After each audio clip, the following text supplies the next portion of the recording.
Hello everyone. Today I'm going to show you 5 useful algs to solve this F2L case in particular. They're all going to focus on different orientations and different edge orientation cases, but they're all going to be for this particular F2L case. I did a video similar to this about a year ago for this F2L case. The traditional alg is like this. If you want to see my algs for that case, I'll leave a link to that video in the description below. But today we're going to be checking out this F2L case. So let's get into it. Alright, so here are the 5 cases that we will be looking at today. I'm going to start off with these first 3 because they're all a bit similar. In each of these cases, we're going to be focusing on a different edge orientation case. So for the first one, we have one misoriented edge that is in the right. In the second case, we have a misoriented edge in the back. And then in the third, the misoriented edge is on the left. So these cases are all for when we have only one edge in the top layer that isn't oriented. So we'll start off with the one where the misoriented edge is on the right. When you want to insert this F2L pair into the front right slot and you have this oriented edge here, you can do F inverse sexy F prime, and then it sets up to RUR prime. This one's very fast, it's easy to execute, easy to remember, and it's definitely worth solving that edge if you notice that you have that case. So next up we'll look at this case, where we have the same setup for the F2L pair into the front right slot, and then you have one misoriented edge in the back. So the alg that I use for this is very similar actually. It's F sexy F prime, and it sets up to U prime R prime insert. So once again, F sexy and then insert. Pretty easy. The last one here I have the worst alg for actually. It's not as finger trick friendly as the other two, but I still think it's worth it to solve the EO.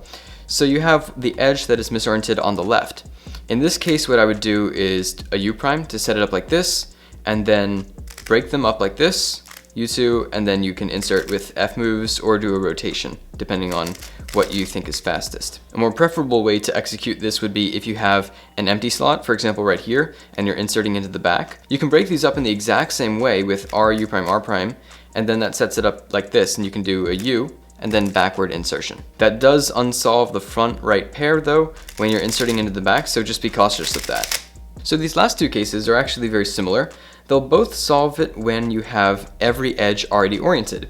Now you wouldn't want to use one of the previous 3 algs that I showed you because they would unorient an edge. For example, if I do that first one, now I have 2 edges unoriented. So we wouldn't want to do that. This is the main alg that I would use when I have all my edges already oriented properly. So I would start with M prime, U, R, U prime, and then wide R prime. Sets up to here, U prime insert, like that. The same alg would work just as well on this case. All your edges would be solved. But in this particular case, you have everything on the top solved.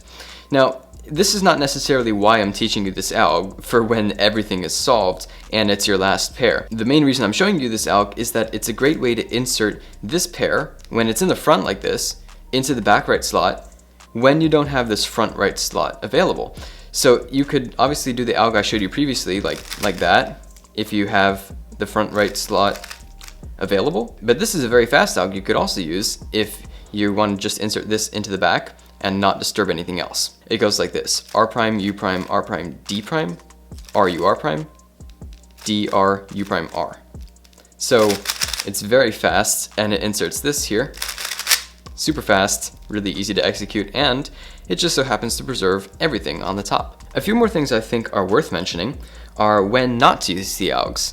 Now you might be able to figure this out by yourself, but you wouldn't want to use the alg that flips the right edge when the right edge is the only one that is solved. So if we did the first alg that I taught you here, you'd end up with all your edges misoriented and you'd get a dot case. Since we generically want to avoid dot cases, I would do either of the other 2 algs. So for example, we could do the second alg, F sexy, and then insert, like that, and then we at least have 2 of our edges oriented. And in a similar fashion, we wouldn't want to do the alg that flips the back edge when the back edge is the only one that's solved, because, once again, it'll give you a dot case, and we want to avoid that.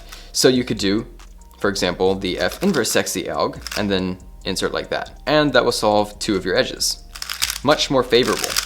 And why not? I'll throw in a bonus alg for you. I think this is a pretty commonly known alg, but just in case you don't know it, this is the mirror image when you have all your edges oriented, and once again, it just so happens to preserve corners as well. And it goes like this: R prime, D prime, insert the edge, RU prime, R prime, DR, and then U insert, like that. So it's very fast, and I definitely recommend using that. Either way, that wraps it up for these 5 F2L cases. Using these algs will definitely be beneficial if you know COLL, because you'll get a cross case every time you use one of these. Either way, that's all for this video. Hope you all found it helpful, and I'll see you in the next one. Thanks for watching, guys. Bye.